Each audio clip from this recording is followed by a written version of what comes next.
You're listening to Leadership Made Easy, episode number 4. Our topic today, monkey business.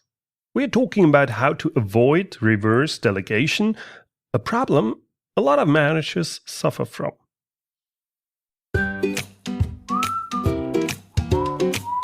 Welcome to Leadership Made Easy. I'm your host, Bernd Gerob, creator of the online leadership platform.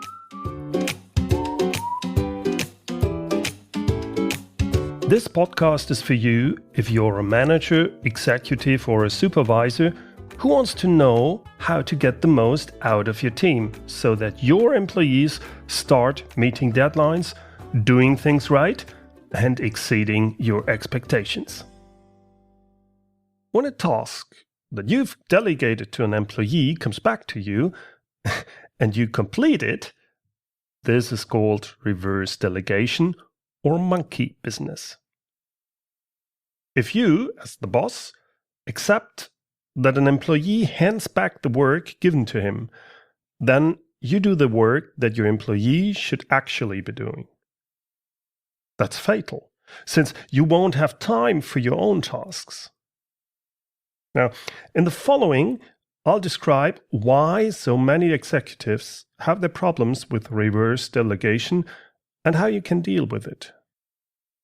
What exactly is reverse delegation? I can best explain it with an example. Let's assume that you delegated an important task to Jack last week. Jack was supposed to write the final report for project XYZ by the end of next month. Jack knows this kind of project, he knows it very well, and he has all the information about it. You have complete confidence in him and in his abilities. That's why you agreed with him that he only briefly reports back when he's finished and sent the report. Today, you are very busy. You are on your way to an important meeting. Jack now is talking to you in passing. Boss, I'm glad to see you. I've got a problem. I'm supposed to write that project report. You remember? I've put something together, but somehow I'm not getting anywhere. You know XYZ very well, so could you take a quick look at what I've written and perhaps add a few keywords? So, how do you react? In your mind, you're actually somewhere else, namely already at your meeting. Yeah, sure, you're the expert on project XYZ, but you just can't be bothered to do it right now. You just think, how do I get rid of Jack as quickly as possible? So, you're answering, okay, Jack, give it to me. I'll deal with it later. Oops. Now you have another task on your desk. A task that you had actually delegated to your employee, right? Many executives fall into this trap called reverse delegation. As early as 1974, there was an article in the Harvard Business Review about exactly this. The title? Management Time, Who's Got the Monkey? The authors compared tasks to be delegated with monkeys. Whoever is working on the task and who is responsible for it is carrying the monkey on his shoulder. As long as he has the monkey, he has to take care for him and feed him. This is expensive and takes time. If this becomes too much, you need to get rid of the monkey. Now, the boss comes into play. If the boss delegates a task, he puts the monkey on the shoulder of the employee. After successful reverse delegation, the monkey sits again on the boss' shoulder. And if the boss has a lot of employees and doesn't resist, then very soon a lot of monkeys sit on his shoulder. Then he feels like a zookeeper. He's in charge of feeding a lot of crazy monkeys. The boss will no longer be able to work properly on his tasks because he deals with tasks that he's not supposed to do. He does the work of his employees. It even goes as far as employees having to wait for their boss. The boss becomes the bottleneck. Then the employees complain. My boss, he can't get anything done. He's overdoing it. Our team can't go on because we need his input, but his work is piling up on his desk. He can't manage at all. Who actually made this guy an executive? Why does reverse delegation take place? You've delegated a task and your employee tries to return the delegated task to you. The question is, why? It can have many causes. For example, an employee is under a lot of time pressure, whether he's just feeling it or not. The work just gets too much for him. He's taken on or promised too much, does not want to admit it, and therefore tries to get rid of part of the work. Perhaps the employee also has too little self-confidence in his abilities or feels overwhelmed. Here too, he has accepted the task, but in the course of time, he realizes it's growing over his head. In these cases, your employee needs your help and your support. But that doesn't mean that you do his job. Let's assume you delegated the task correctly. You also made sure that the employee has the competence to solve the task. You told him if there are problems, he can approach you, but not just in passing. You will help him, but always leave the responsibility with your employee and make an appointment to discuss the problem. Then ask, what would you do if I wasn't there? What have you done so far to solve the problem? What ideas do you have to solve the problem? What decisions do you need to make to solve the problem? What exactly do you need from me now? With this kind of questions, you coach your employee. In this way, you ensure that he doesn't remain on the problem side, but rather comes up with his own solutions. Many managers are used to making quick decisions and thinking solution-oriented. However, in such a discussion with your employee, you should suppress the impulse to work out the solution yourself. If you solve the problem, it doesn't train your employee's solution behavior. You don't really help him, but you make him addicted. Because the next time he has a problem, he'd rather go straight to you than work on the solution himself. But that's not what you want, is it? That's why you support him with questions.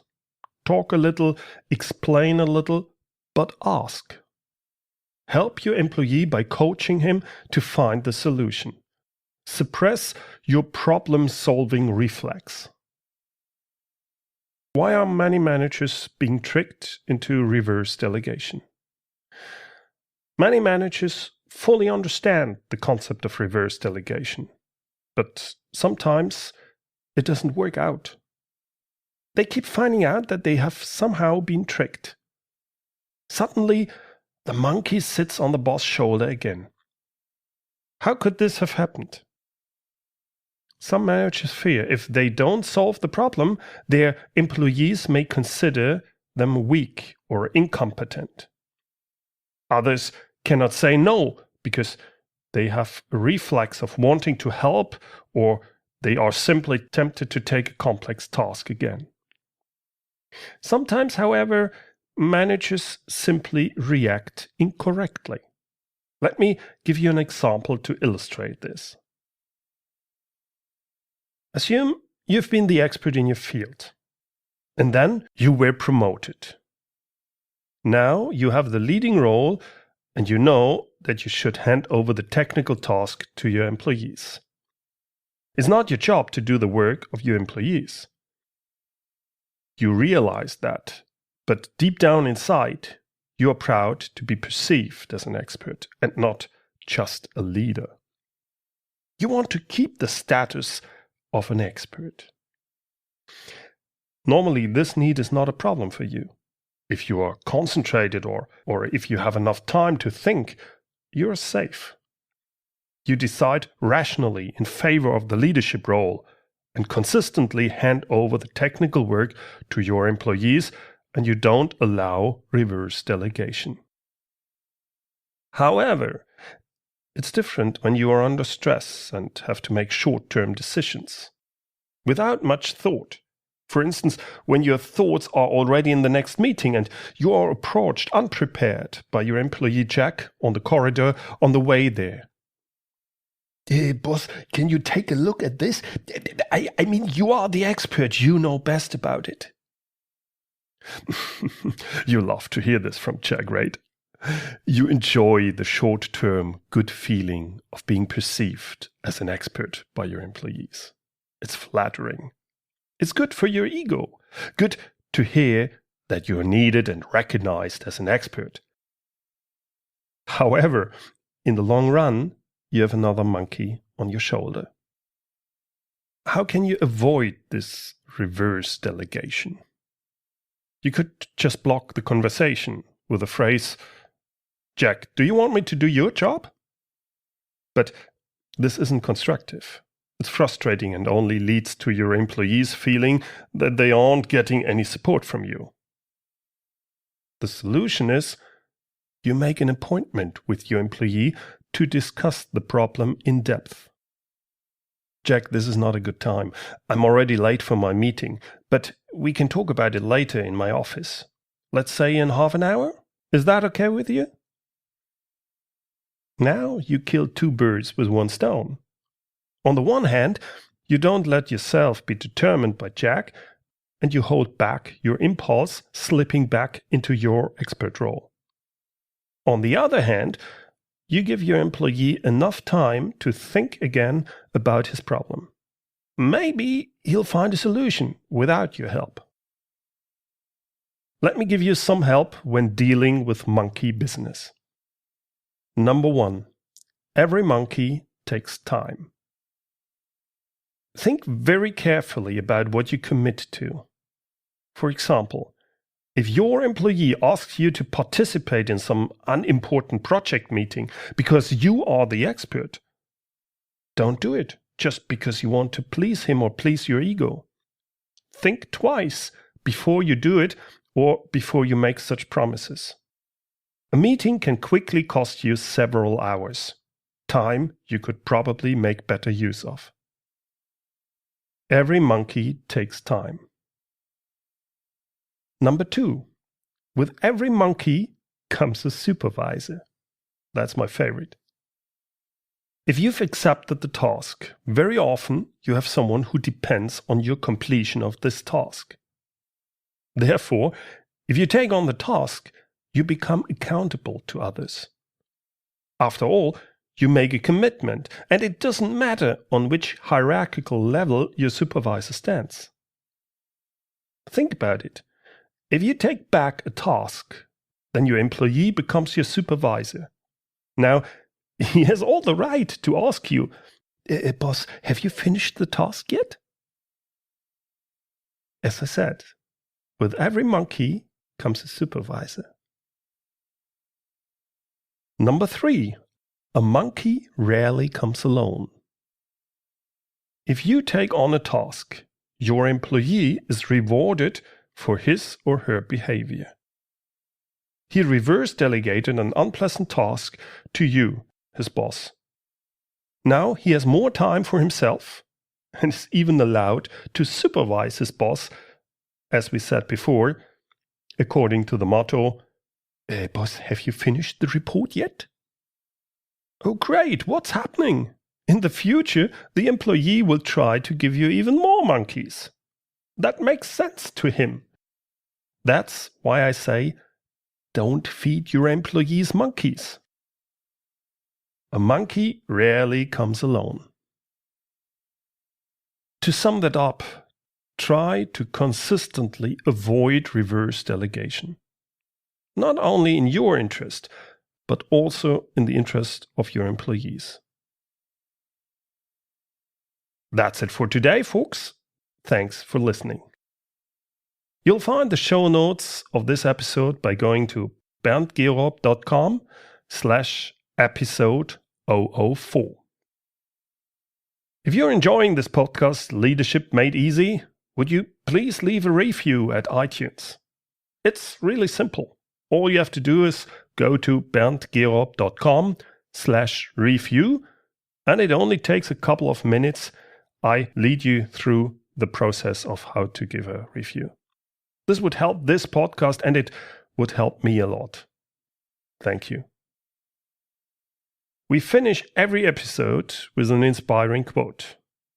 Today, it comes from Timothy Fernstahl. Delegating means letting others become the experts, and hence the best.